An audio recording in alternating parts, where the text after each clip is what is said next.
Durante el COVID le tocó atravesar uno de los momentos más duros de su carrera, enfrentarse por primera vez a la muerte de los pacientes.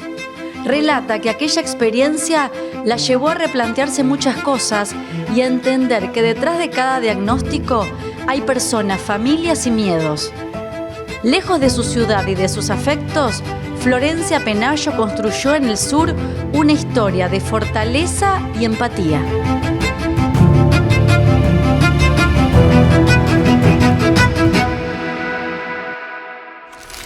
Bueno, Florencia, queríamos un poco repasar lo que te ha pasado, porque bueno, todos vinimos acá, la mayoría somos gente que migró, pero en tu caso te tocó migrar sola de muy, muy chica, ¿no? Sí, exacto, como muchos estudiantes así que bueno, que tienen que salir en su momento. Sí, me fui de mi casa cuando tenía 17 años, cuando terminé la secundaria. Yo soy de Clorinda, de una ciudad del interior de Formosa, y bueno, me fui a estudiar. Me gustaba mucho medicina, siempre me gustó, así que me fui a estudiar a Santa Fe. Estudié ahí en la Universidad Nacional del Litoral. Y sí, como les debe pasar a todos, es muy difícil cuando vas a un lugar que no conoces, es una rutina completamente nueva, muchísimas cosas para aprender, no solamente en la facultad, sino en el día a día, desde pagar cuentas, tomar un colectivo, es como todo distinto. Y la verdad que sí fue muy, muy difícil, porque no es lo que uno está acostumbrado, no está tu red de contención ahí en un momento tan distinto que es cuando uno empieza a estudiar, ¿no? Me recibo y empiezo a trabajar. Cuando empiezo a trabajar, mi primera experiencia fue COVID, y en una oportunidad me tocó ir a un domicilio donde había una pareja de dos adultos mayores, tenían entre 60 y 70 años, que vivían con la hija y la nieta. Y lo que me pasó fue que, bueno, llego al domicilio y en esa oportunidad fui a ver al hombre, que sí, estaba en muy mal estado general, con fiebre, tenía muchos síntomas respiratorios y bueno, yo le diagnostico también una neumonía, así que mi trabajo en ese momento era derivarlo a un hospital donde lo puedan atender y quedar internado.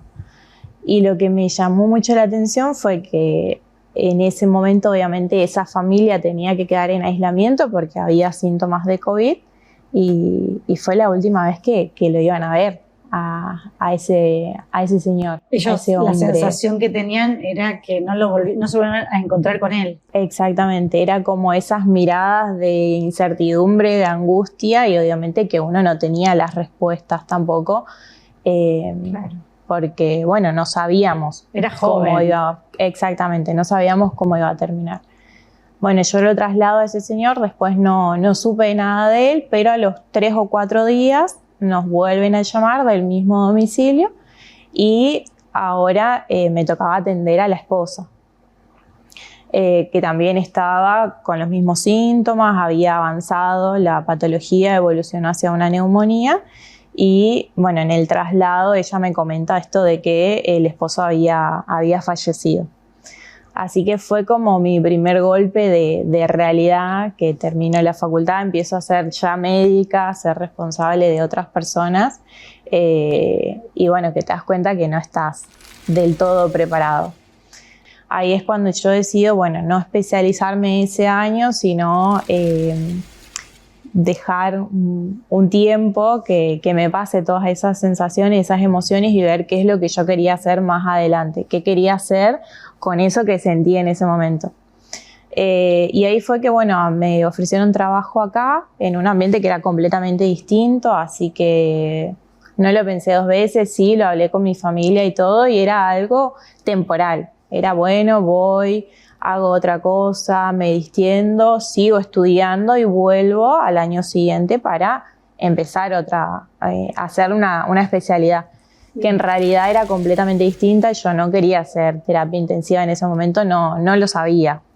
Ahí es cuando sentí que en realidad la facultad como que me enseñó a combatir la muerte, pero no a convivir con esa muerte, qué hacer, cuando los tratamientos no alcanzan, cuando el esfuerzo o el desenlace no es el que uno espera, ¿no? Claro. En cambio, en la terapia intensiva lo que yo pude aprender es eso, a convivir, a lo que sería una muerte digna, a acompañar al paciente y a la familia. Eso creo que fue lo que me llevó a estar en la terapia intensiva. Hubo una transformación para que empiecen a ser espacios un poco más amigables. Me imagino que ves muchas situaciones, bueno, vos misma nombraste el final, muchas situaciones de despedida, de informaciones que se tienen que dar, de decisiones que se tienen que informar. ¿Cómo lidias con eso? Para que no te afecte tanto, pero a la vez ser lo más real y humana con la familia del que se está por ir.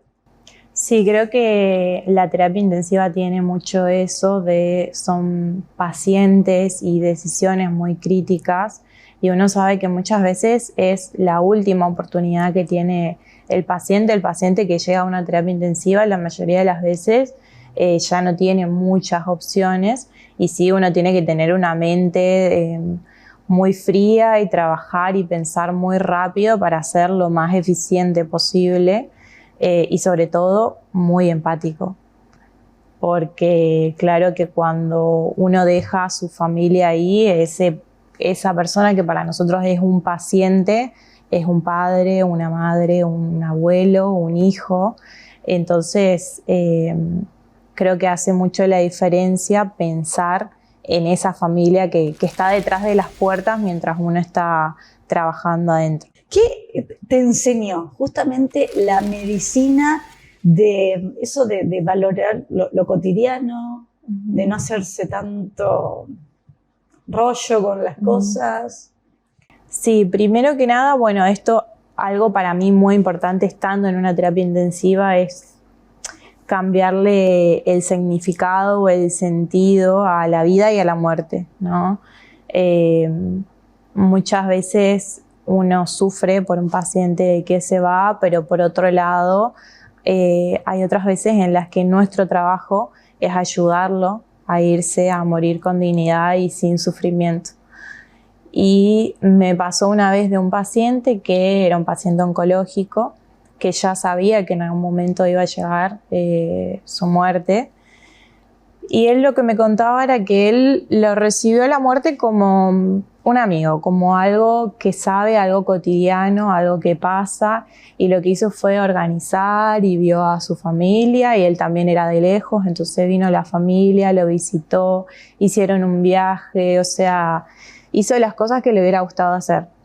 Y creo que eso me enseñó esto de la muerte, de que a veces es lo mejor que podemos hacer, darle dignidad a una persona que no sufra y que esté acompañado de la familia, que pueda estar la familia dándole la mano.